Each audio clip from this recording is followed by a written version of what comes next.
अपन बोलो। ब्राज़ील की परिचय, स्थिति, संरचना, धरातल एवं अपातंत्र एवं नदियों के बाद अब जलवायु का अध्ययन करेंगे। ब्राज़ील दक्षिण अमेरिका का सबसे बड़ा देश है। ब्राज़ील का जलवायु बोलो। ब्राज़ील का जलवायु मुख्य रूप से उष्णकटिबंधीय है। यहाँ का जलवायु को प्रभावित करने वाले मुख्य कारक हैं। पहला है अक्षांशीय स्थिति, धरातलीय स्वरूप, जल धाराओं का प्रभाव एवं ब्राज़ील का आकार का होना है। ब्राज़ील प्रदेश में सदैव उच्च तापमान बना रहता है। सायंकाल में बारिश होती है। यहाँ वर्ष पर आर्द्रता बनी रहती है। इस कारण यहाँ पर जलवायु से संबंधित कई प्रकार की बीमारियाँ भी पैदा होती हैं। ब्राज़ील का धरातल में पूर्व से आने वाली नम हवाएं तटीय भाग में वर्षा करती हैं। पूरी तट के सारे ब्राज़ील की गर्म जलधारा तटीय भाग को गर्म रखती है तथा वर्षा में सहायक होती है। ब्राज़ील की जलवायु दशाओं में हम जनवरी का मानचित्र देखते हैं तो ब्राज़ील का उत्तरी भाग सबसे अधिक गर्म रहता है, जो कि हमें मानचित्र में 27 डिग्री सेंटीग्रेड जो समताप रेखा है वो ऊपर की ओर दिखाई दे रही है।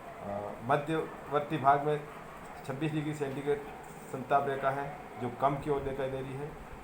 इससे हमें मालूम चलता है कि उच्च तापमान का क्षेत्र ब्राज़ील के उत्तरी पूर्वी भाग में है और निम्न तापमान का क्षेत्र दक्षिणी पश्चिमी ब्राज़ील के क्षेत्र में है स्थित है। इस प्रकार से दूसरा जो मानचित्र हमें जो नज़र आ रहा है वो जुलाई का है। इस समय जो उच्चतम तापमान ब्राज़ील के मध्यवर्ती इलाके में पाया जाता है और जैसे जैसे हम ब्राज़ील के दक्षिणी पूर्वी भाग की ओर बढ़ते हैं तो निरंतर तापमान में कमी आती जाती है। तो आगे इसी तरह से ब्राज़ील का वर्षा का अध्ययन भी हम कर सकते हैं, जो कि मानचित्र में दर्शाया गया है।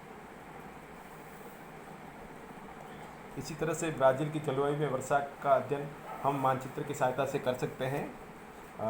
सबसे अधिक वर्षा जो 200 सेंटीमीटर से अधिक ब्राज़ील में हो रही है वो उत्तरी पश्चिमी भाग, उत्तरी पूर्वी भाग व ब्राज़ील के दक्षिणी पूर्वी भाग के अंदर होती है। मध्य 100 से 200 सेंटीमीटर की जो रेनफॉल है वो अमेजन बेसिन और मध्यवर्ती क्षेत्रों में हो रही है। 50 से 100 सेंटीमीटर ब्राज़ील के नॉर्थ ईस्ट क्षेत्र में हो रही है और 50% से कम जो एरिया है वो नॉर्थ का ही है। सबसे अधिक रेनफॉल अमेजन बेसिन में होती है। इसके अलावा साओ paulo क्षेत्र में राज्य में सबसे अधिक वर्षा होती है।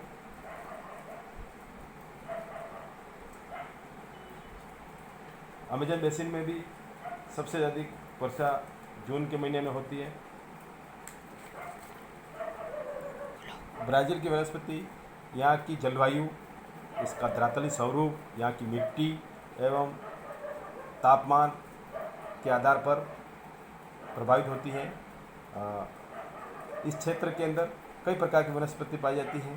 पहला है सेल्वाज, दूसरा है अर्ध पतझड़ वाले वन, तीसरा है मिश्रित वन, चौथा है शुष्क कंटीले झाड़ियों का प्रदेश, पांचवा है पराना पाइन और छठा है प्रेरी घास के मैदान। इस तरह से सबसे पहला है सेल्वाज। सेल्वाज जो वनस्पति है जो अमेजन नदी के बेसिन तथा पूर्वी तट पर वर्षा की अधिकता के कारण घने वन होते हैं, इन्हें सेल्वाज कहते हैं। ये सेल्वाज सदाबहार चौड़ी पत्ती वाले वृक्ष होते हैं। घनी छतरी वाले वृक्ष आकार में बड़े विशाल होते हैं तथा कई किलोमीटर में इसका विस्तार होता है। इस वनस्पति में सूर्य की किरणें धरातल पर नहीं जा सकती हैं।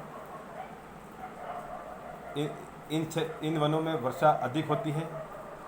इस कारण यह यहाँ कम गहरी जड़ वाले छोटे पौधे कभी भी नहीं उग पाते हैं। दूसरे प्रकार के जो है अर्ध पतझड़ वाले वन, ये वन दूसरे प्रकार के हैं जो कि सेलवाज या विस्तृत रेखी प्रदेश की अपेक्षा कम वर्षा होती है, वहाँ पर इस प्रकार के वृक्ष उगते हैं जो कि शुष्क मौसम में अपनी पत्तियाँ गिरा देते हैं। पत्तियाँ गिराने वाले वृक्षों की संख्या विविध भागों में प्रायः जल के मात्रा पर निर्भर करती है। यहाँ पर पाए जाने वाले वृक्ष वर्ष में एक बार पत्तियाँ हमेशा गिराते हैं। ब्राज़ील में ये वन दक्षिणी पूर्वी तट के क्षेत्र में अधिकतर पाए जाते हैं, जैसे कि रिया ग्रांडा है, नेटाल है, पोर्ट एलिगा आदि एक संकर पट्टी में पाए जाते हैं। इसमें तीसरा जो प्रकार के वन है मिश्रित वन। सेलवास के दक्षिण में एक विस्तृत भाग है जहाँ पर वन एवं घास भी पाई जाती है, इसलिए इनको मिश्रित वन कहा जाता है। ये भी कम वर्षा के क्षेत्र में ये वन का विस्तार है। चौथे प्रकार का जो वनस्पति है शुष्क कंटीली झाड़ियों का प्रदेश। ये वन ब्राज़ील के उत्तरी पूर्वी भाग में कांटेदार झाड़ियों के वन है। ये प्रदेश के अपेक्षाकृत शुष्क हैं। कम ऊंचाई वाले वृक्ष जिनकी पत्तियां शुष्क मौसम में गिरती हैं। ये वृक्ष अधिकतर ब्राज़ील के भेड़ चराने के लिए पराना पाइन, साओ पोलो राज्य के दक्षिण भाग में जो वनस्पति पाई जाती है वह उष्णकटिबंधीय वनस्पति शीतोष्णकटिबंधीय से अधिक समानता रखती है। ये वन को एरोकरिया वन या पराना पाइन वन भी कहते हैं। यहाँ के वनों में चीड़ के वृक्ष पाए जाते हैं। इनकी पत्तियाँ नुकीली होती हैं। इनके साथ ही यहाँ चौड़ी एवं छोटी पत्ती वाले वृक्ष भी उगते हैं। और अंतिम जो है प्रेरी घास के मैदान, लगभग उन्हीं अक्षांशों में जिनमें पराना पाइन वन है, पश्चिमी प्रेरी भी प्रदेश भी स्थित है। यहाँ की मुख्य वनस्पति लंबी घासें हैं। इनमें वन नदियों के निकटवर्ती भागों में ही हैं। धन्यवाद।